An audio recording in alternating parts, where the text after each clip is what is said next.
नामदेव महाराज ढवळे चारटणकर बाबा ते या ठिकाणी उपस्थित आहेत, त्यांच्या चरणी नतमस्तक होतो। एकूण आमचे गुरुवर्य श्री हरिभक्ती परायण श्री 1008 महामंडलेश्वर स्वामी कृष्ण चैतन्य महाराज तेही या ठिकाणी उपस्थित आहेत, त्यांच्या चरणारविंदी नतमस्तक होतो। एकूण आमचे गुरुवर्य श्री हरिभक्ती परायण शिवेंद्र चैतन्य स्वामी तेही या ठिकाणी उपस्थित आहेत, त्यांच्या चरणारविंदी नतमस्तक होतो।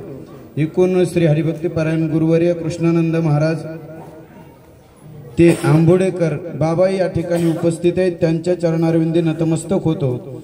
या देशाचं या धर्माचं कार्य टिकण्यासाठी संप्रदाय एकमेव उरलेला आहे।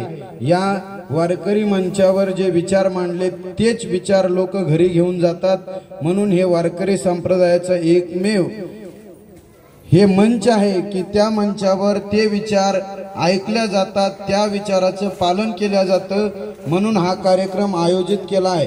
कारण वारकरी संप्रदायासारखा पंथ नाही, ज्ञानेश्वरी गाथ्यासारखा ग्रंथ नाही आणि हिंदू धर्मासारखा सनातन धर्म इतरत्र कोणत्याही ठिकाणी नाही। असा पवित्र धर्म आणि पवित्र असणारा देश भारत देश, या देशामध्ये आपला जन्म झाला। आपण भाग्यवान आहोत। भरतखंडे नरदेह प्राप्ती हे तो परम भाग्याची संपत्ती, याच्या व्यतिरिक्त दुसरी संपत्ती कोणती आहे? अहो, साधू संतांच्या मेळ्यामध्ये आपला जन्म झालाय, शूरवीरांच्या मेळ्यामध्ये आपला जन्म झालाय आणि आपल्याला असे विचार, असे संप्रदाय, असा पंथ आहे, त्या पंथामध्ये आपल्याला वावरल्या जातं। ही हिंदू सनातन धर्माची संस्कृती एवढी मोठी आहे आणि एवढी आगाध आहे, एवढी विशाल आहे। संप्रदायाचा विचार आणि हिंदू धर्माचा विचार व्यतिरिक्त दुसरीकडे कोणत्याही धर्मात असा विचार, असा एकजुटीचा कार्यक्रम कुठेही नाही, म्हणून हा संप्रदायाचा विचार तुमच्यापर्यंत पोहोचवणारा हा मंच आहे। साधू संतांनी सांगितले, धर्माचे पालन करणे पाखंड खंडन, हेच आम्हा करणे काम, बीज वाढवावे नाम, बीज वाढवया नाम वाढवण्यासाठी, देशाचं रक्षण करण्यासाठी इथं संत आले। संत कशासाठी येतात? उद्धारया आले दीनजना, तुमचा आमचा उद्धार करण्यासाठी इथं संत येतात। शूरवीर इथं कशासाठी येतात? तो आपल्या देशाचं रक्षण झालं पाहिजे, आपल्या हिंदू धर्माचं रक्षण झालं पाहिजे। हा जर कोण करत असेल तर जे काही सनातन धर्मी आहेत, आपल्या हिंदू संस्कृतीमध्ये जे काही देशाचं धर्माचं पालन करणारे माणसं आहेत, ते या भारत भूमीमध्ये आता चालू घडामोडीमध्ये आपण पाहत आहोत। कारण असा देश टिकवणं, असा संप्रदाय टिकवणं आणि वारकरी संप्रदायाला जर एकमेव जागा देत असेल तर फक्त हे विचार मंच आहे। या विचार मंचावर तुम्ही सर्वजण उपस्थित झालात, सर्वांना धन्यवाद देतो। तुमच्यापर्यंत जो निधी आहे तो कसा पोहोचेल? आता महाराजांनी सांगितलं 5.5 कोटी निधी महाराष्ट्र करता येतोय, पण जातोय कुठे जातोय आपल्याला माहित नाही। अहो, ज्यांनी आयुष्यभर बाबा भजन केलंय, कीर्तन केलंय, नामस्मरण केलंय, इथं असे हात वर करा, लहानपणापासून भजन करतात आणि त्यांना पगारी नाहीत, असे हात वर करा। संप्रदायातील हे वारकरी मंडळ यांना पगारी नाही, हे बघा। आणि मी स्वतः पाहिलं, मी शेलूमध्ये राहिलोय, ज्याच्या गळ्यामध्ये माळ नाही, ज्याच्या घरामध्ये टाळ नाही, ज्याच्या घरामध्ये ज्ञानेश्वरी सारखा ग्रंथ नाही, ते माणसं पगारी उचलतात। ही महाराष्ट्र देश म्हणजे महाराष्ट्रातली शोकांतिका आहे। आपल्यापर्यंत पोहोचवण्याचं काम हे सरकार करत आहे, हे वारकरी संप्रदायातले मान्यवर करत आहेत। आता याची संधी कुठेतरी आपण घेतली पाहिजे, याकरता हे संत मेळावा आहे आणि या संत मेळाव्याला तुम्ही सर्वजण उपस्थित झालात। खरोखर मला वाटतंय तुमच्यापर्यंत हा निधी नक्कीच होईल, अशी मी आम्हाला विनंती करतो की जो कोणी तळागाळातला वारकरी असेल त्याच्यापर्यंत हा निधी गेलाच पाहिजे। खरं सांगा, 25,000चा निधी सरकारनं मान्य केला होता, GR काढला होता, त्या GR प्रमाणे तुम्ही कोणी 25,000 उचललेत? कोणीच नाही, कारण तुम्हाला माहितच नाही कशाचा निधी आहे, काय केलं पाहिजे, अध्यक्ष आहे का, सचिव आहे का, आपल्या भजनाची नोंद आहे का?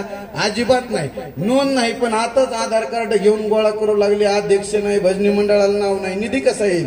मान पुन्हा म्हणायचं सरकारनं काहीच नाही दिलं। इथं वारकरी संप्रदायासाठी सरकार करत आहे, तुम्ही करणार आहे। तुम्ही ज्या सरकारला निवडून दिलंय ते सरकार वारकरी संप्रदाय, देश, धर्म हे टिकवण्यासाठीच हे सरकार आहे. मला कोणत्या सरकारवर टीका नाही करायची आणि कोणत्या सरकारचे आम्ही नाहीत. आम्ही फक्त भगवेधारी आहेत. आम्ही भगवा धारण केला देशासाठी, धर्मासाठी, बाकी काही करायचं नाही आम्हाला. फक्त वारकरी संप्रदायातले जे वारकरी आहेत त्यांना निधी मिळावा अशी अपेक्षा करतो.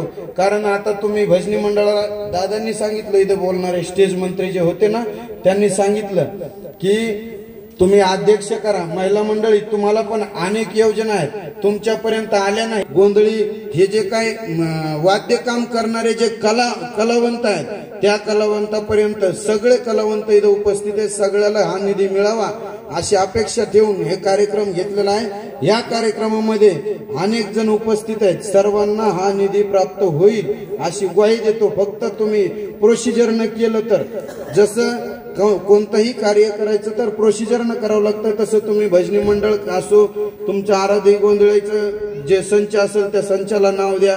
अनेक काही असतील कलावंतांनी, त्यांचं एक संघटना केली पाहिजे. ती संघटना, आता उद्या तुम्हाला निधी आला, तुम्ही जर ट्रस्ट केलं, तुमच्या भजनाची तुम्ही जर नोंद केली तर तुम्हाला ती फाईल दिली की लगेच तुम्हाला 25,000 येणार, 20,000 हिंदू आताही झोपलेला आहे, मागही झोपलेला होता आणि इथून पुढे झोपलेले राहतात काय माहित. आपल्यावर आक्रमण, इतके आक्रमण झाले तरी आपण झोपलेले. आपण फक्त जात घेऊन बसलो. आपण फक्त आपली जात, ही जात, त्यो त्या जातीचा, त्यो त्या जातीचा. अरे हिंदू धर्मामध्ये एकच जात, ती म्हणजे फक्त आणि फक्त हिंदू. बाकीचे तुम्हाला मेळ पण नाही दुसऱ्या धर्मामध्ये कोण कोणत्या जातीचा आहे, कोण कोणत्या आहे, कोण कोणता आहे माहित नाही. फक्त त्यांचा एकच धर्म, ते म्हणजे त्यांचा धर्म जपतात. तसं तुम्ही तुमच्या धर्माचं पालन केलंच पाहिजे. साधू संतांचा आदर केलाच पाहिजे, महाराज मंडळीचा आदर केलाच पाहिजे. नाहीतर साधू चालले दुरून, साधू चालले तर त्यांचं दर्शन पण घेत नाहीत. ही शोकांतिका आहे. आपल्याला साधू संतांच्या चरणावर नतमस्तक झालो कुठेतरी माता सुधरण, पण नतमस्तकच होत नाहीत. काही लोक तर असे ताईट आहेत, ते वाकतच नाहीत, त्याला मरेपर्यंत पण वाकत नाहीत. मेल्याच्या नंतर पण हातपाय असे वाकून बसवावं लागत. इतके कडक असते. इतके कडक राहू नका. हिंदू धर्मामध्ये वारकरी संप्रदायासारखा पंथ नाही, ज्ञानेश्वरी सारखा गात्यासारखा ग्रंथ नाही आणि हिंदू धर्मासारखा संस्कृती कुठं मिळणार नाही. आपण कोणत्या जन्माला जाऊ पुढच्या वेळेस, पुढच्या जन्मात कोणत्या जन्माला येऊ, कोणत्या याच्यात येऊ ते सांगता येणार नाही. आणि आपण आतापर्यंत इथपर्यंत जे जगलो, इथपर्यंत जे जगत आलो, अहो खरं कोरोनाची महामारी आली, त्याच्यात आपला नंबर लागला नाही, वाचून आलो इथवरी. उरले ते हरी तुम्हा समर्पण. मग करा देशासाठी, धर्मासाठी, संप्रदायासाठी तुमचं उरलेलं आयुष्य द्या. एवढं बोलतो आणि मी माझे 2 शब्द संपवतो. रामकृष्ण हरी. जय श्रीराम. जय जय श्रीराम.